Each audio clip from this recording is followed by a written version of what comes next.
ሴቶች ስንፈት ወሲብ አጠቃላይ በአራት መክፈል እንችላለን። አራቱንም እስኪ እናያቸው። የመጀመሪያው፣ ሁለተኛው፣ ሶስተኛ፣ አራተኛው ደግሞ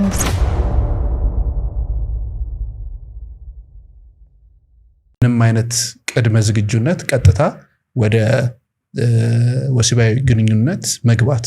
ያ ማለት ይሄ ቅድመ ግንኙነትን ወይንም ቀድሞ ማድረግ ያለባቸውን ነገሮች መነካካት፣ መተሻሸት ምናምን እንደዚህ አይነት ነገሮችን ሳያደርጉ ቀጥታ ወደ ወሲባዊ ግንኙነት መግባት የሚያመጣቸውን ችግሮች ደግሞ ብናቃቸው ደስ ይለኛል።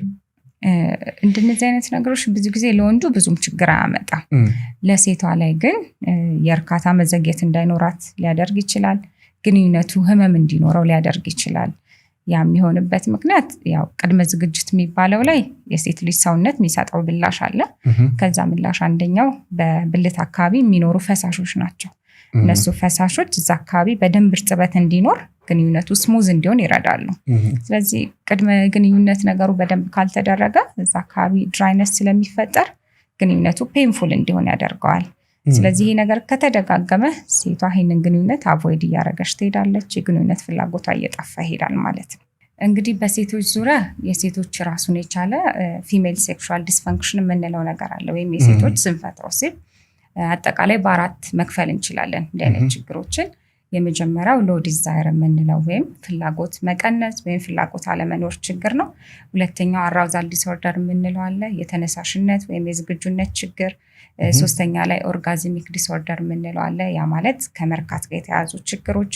አራተኛው ደግሞ ዲስፓሪኒያ የምንለው ወይም በግንኙነት ጊዜ አለ ፐርሲስት የሚያደርግ ወይም ቀጣይነት ያለው ህመም አለ ማለት ነው። አራቱንም እስኪ እናያቸው። እሺ፣ ሎ ዲዛይር የምንለው እንግዲህ አንዲት ሴት በተለያየ ምክንያት ለግንኙነት ያላት ፍላጎት በሚቀንስበት ጊዜ ወይም በሚጠፋበት ጊዜ ነው። አጠቃላይ ያሉትን ምክንያቶች በሁለት መክፈል እንችላለን፣ ፊዚካል እና ሳይኮሎጂካል ብለን፣ ወይም የስነ ልቦና ጋር የተገናኙና ሌላ ከሆርሞናል ችግሮች ጋር የተገናኙ ሁኔታዎች ብለን መክፈል እንችላለን። ከስነ ልቦና ጋር ስንመጣ አንዲት ሴት ቅድም እንደጠቀስከው ማትወደውን ሰው አግብታ ከሆነ እዛ የግንኙነት ሁኔታ ውስጥ የተገኘችው ምንም ኢንቲሜሲ ከሌላት ሰው ጋር ከሆነ ምንም ፍላጎት ላይኖራት ይችላል። ወይም የነበራት ፓስት ኤክስፒሪየንስ መጥፎ ከነበረ፣ የመደፈር ሙከራ ከነበረባት፣ ትራውማ ከነበረው ግንኙነቱ ላይ እቺ ሴት ለግንኙነት ያላት ፍላጎት እየቀነሰ ይሄዳል።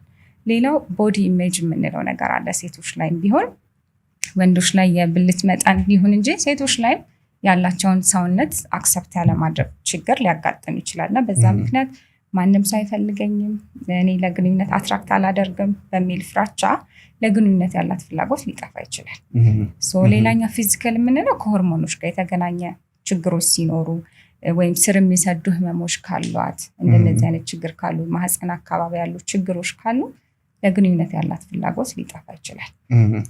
የግንኙነት ፍላጎት ኖራት አንዳንድ ሴት ደግሞ ግንኙነቱ ሊደረግ ሲባል ሬዲ አትሆንም ወይም ዝግጁ አትሆንም። ይሄን የአራውዛል ችግር እንለዋለን። አሁን አንድ ሰው አንቺ ስለምትሰሪው ስራ ከሰማ በኋላ ጤናማ የሆነ የግንኙነት ህይወት ከሌለው እና በዛም ደግሞ ደስተኛ ካልሆነ ሁሉ ጊዜ የሚያሳስበው እንደሆነ መጥቶ ቢነግርሽ እንዴት ልትረጂው ትችያለሽ? እንግዲህ ምንድነው ጤናማ ግንኙነት የሚለውን መጀመሪያ ማወቅ ያስፈልጋል አይደል? ስለዚህ ጤናማ የግንኙነት ህይወት ወይም የወሲብ ህይወት የሚለው ምን ማሟላት አለበት የሚለውን እንዲህ። ስለዚህ መጀመሪያው ሙቹዋል ሪስፔክት ያለው መሆን አለበት። ግንኙነቱ የሚደረገው በሁለት ሰዎች መካከል ነው አይደል? ስለዚህ ለሁለቱም ሰዎች መከባበር ያስፈልጋል፣ ስሜት መጠባበቅ ያስፈልጋል፣ ፈቃድ ያስፈልጋል። ከዛ ደግሞ ግንኙነቱ ሴፍ መሆን አለበት። ያ ማለት በዛ ግንኙነት ማንም መጎዳት የለበትም፣ ማንም ያላሰበውን ኃላፊነት መውሰድ የለበትም። ለምሳሌ ሴቷ ሳታስበው እናት መሆን የለባትም፣ ወንዱም በተመሳሳይ አባት መሆን የለበትም። በግንኙነት የሚተላለፉ በሽቶች ማናቸውም መያዝ የለበትም። ስለዚህ ሴፍ መሆን አለበት። ከዛ ሃፒነስ መኖር አለበት በዛ ግንኙነት። ስለዚህ ደስታውም ሼር የሚደረግ መሆን አለበት። በግንኙነቱ አንድ ሰው ብቻ ተጠቃሚ መሆን የለበትም። ከዛ እርካታ ያለው መሆን አለበት ማለት ነው። ስለዚህ እነዚህ ነገሮች ሲያሟላ ግንኙነት ጤናማ እንለዋለን። ከነዚህ አንዱን ካላሟላ፣ ፈቃድ ከሌለው ጤናማ አይደለም። ሴፍ ካልሆነ ጤናማ አይደለም። ደስታ ለአንድ ሰው ብቻ የሚሰጥ ከሆነ ጤናማ አይደለም። እርካታም ለአንድ ሰው ብቻ ከሆነ ጤናማ አይደለም ማለት ነው። ስለዚህ ወደ እኔ ጋር ለየትኛው ህክምና ነው የመጣው የሚለው ይወስነዋል ማለት ነው። እንግዲህ ወንድም ሴትም ሊታከም ይመጣል። እንደ ችግሮቻቸው ያለውን ነገር አይተን የህክምና አማራጮች እንሰጣቸዋለን ማለት ነው። ወንዶች ዴይሊ እንደዚህ አይነት ነገር ቢያደርጉ ችግር የለብንም። ወደ ሴቶች ጋር ግን ስንመጣ ብዙ አይነት ነገሮች አሉ። ከሆርሞን ጋር የሚገናኝ ሬዲ አለመሆን፣ ከዛ ደግሞ ወደ ትዳር ሲገባ ደግሞ የወንድ ይጨምራል የሴት ይቀንሳል ምናምን አይነት ነገሮችን ሰማሁኝና እንደዚህ አይነት ነገር ሲያጋጥም ምንድነው መፍትሄው? እንግዲህ ፍላጎት የሚባለው ምንድነው? በእድሜና ባለ ሁኔታዎች ፍላክቹዌት የሚያደርግ ነገር ነው። ቋሚ ነገር አይደለም የግንኙነት ፍላጎት።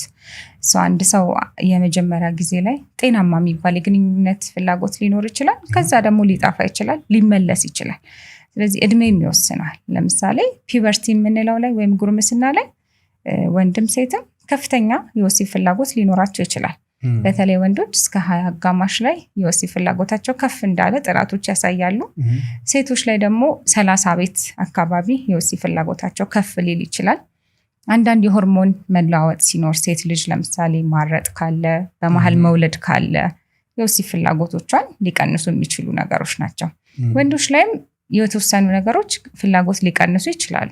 አንዳንድ ኤክስፒሪየንሶች አሉ አይደል የሚደረጉ። ለምሳሌ መጠጣት ሊሆን ይችላል። መጠጥ ይቀንሳል? አዎ ይቀንሳል። እንዲያውም ሰዎች ከጠጡ በኋላ እንደዚህ አይነት ነገር የማድረግ ፕሮባቢሊቲው ከፍተኛ እንደሆነ ደግሞ በብዙ አይነት መልኩ እንመለከታለን። ምናልባት ከፍላጎት ጋር የተያዘ ሳይሆን የሚሆነው ቆይታ ላይ ከመጠጥ በኋላ ብዙ ሰዎች ቆይታቸው እንደሚሻሻል ይነግሩኛል ሲመጡ። ያ ማለት ምንድነው? በኖርማል ግንኙነት መፍጠን የነበረባቸው ወንዶች ጠጥተው ስሜት ኖራቸው ወደ ግንኙነት ከገቡ በኋላ ግንኙነታቸው ሊቆይላቸው እንደሚችል ይነግሩኛል። ስለዚህ እንደ መፍትሄ እየተጠቀሙት ነው ያንን ነገር የሚያደርጉት። እንደዛም ይጠቀማሉ። ያው አንዳንድ ነገሮች ስለሚገናኙ ነው እንጂ አልኮል ስለጠጡ የወሲብ ፍላጎታቸው ተነሳስቷል ማለት አይደለም። መጠጥ እንዴት ይቀንሳል የሚለውን ማየት እንችላለን። ለምሳሌ መጠጥ የሚሰራው አንጎል ውስጥ የሚያነቃቁ ነገሮችን መቀነስ ነው ስራው። ኤግዛይታቶሪ የምንላቸው ነው። ኢንሂቢተሪ ኢፌክት ያላቸውን ነገሮች መጨመር ነው ስራው። ስለዚህ መጠጥ እየተጠጣ በመጣ ቁጥር እነዛ ተጽዕኖ ስለሚያመጡ ፍላጎት እየቀነሰ ይሄዳል። ሆርሞኖች ላይ ተጽዕኖ ያመጣል። እንግዲህ በዋነኝነት ሆርሞኖች ናቸው አይደል ለግንኙነት ፍላጎት እንዲኖር የሚያደርጉት። ስለዚህ ወንዶች ላይ ደግሞ ብዙዎቻችሁ ትሰሙታላችሁ ብዬ የማስበው የሆርሞን ስም ቴስቴስትሮን ነው። እሱ ላይ አሉታዊ ተጽዕኖ ነው ያለው። ስለዚህ ቴስቴስትሮን መጠን እንዲቀንስ ያደርጋል።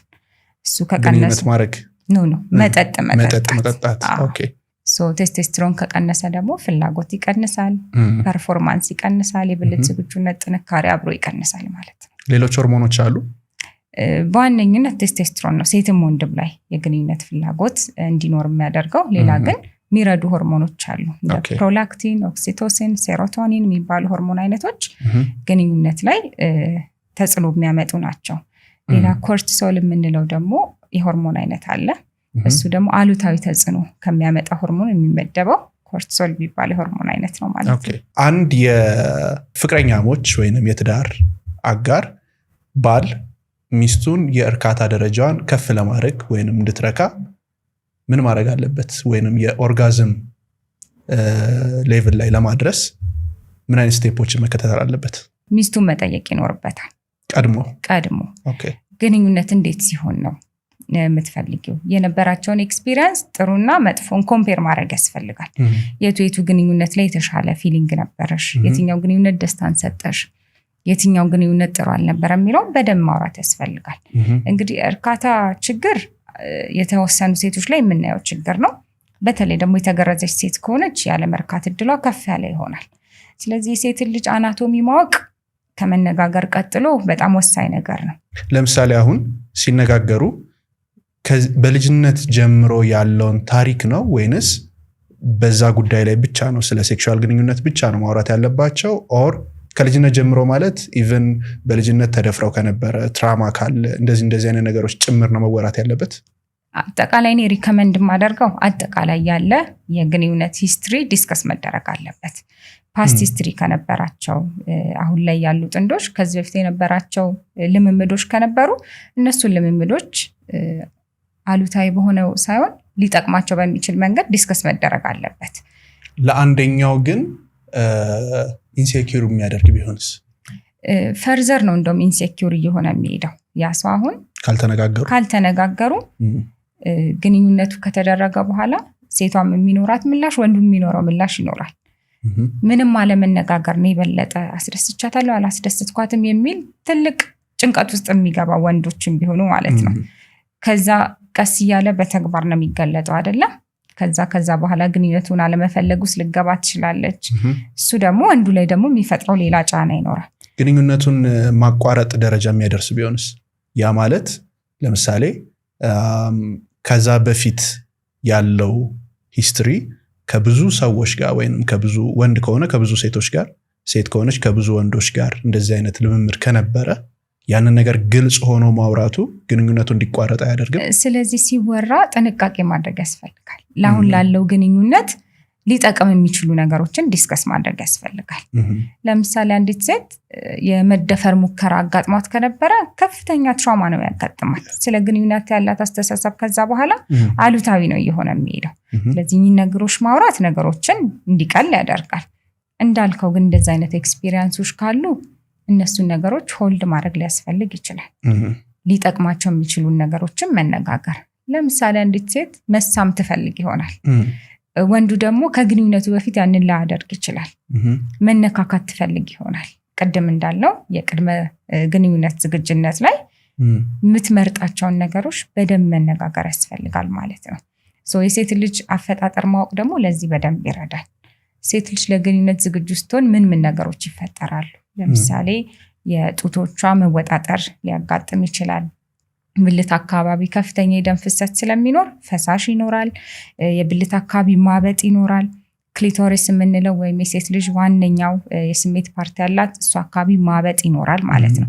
እነሱን ነገሮች በደንብ ማወቅና ስቲሙሌት ማድረግ ያስፈልጋል። ከግንኙነቱ በፊት ሴቷን በደንብ ዝግጁ ማድረግ ግንኙነቱ በሚደረግበት ሰዓት ላይ እርካታ እንድትደርስ ከፍተኛ አስተዋጽኦ ስለሚያመጣ ማለት ነው። በዛ መልኩ ያለውን ነገር ዲስከስ ማድረግ፣ ምን መደረግ እንዳለበት መወያየትና ነገር ማድረግ ግንኙነቱን ሴቷ ላይ የሚፈጥረውን ደስታ እንዲጨምርላትና እርካታ ላይ እንድትደርስ ሊያደርጋት ይችላል።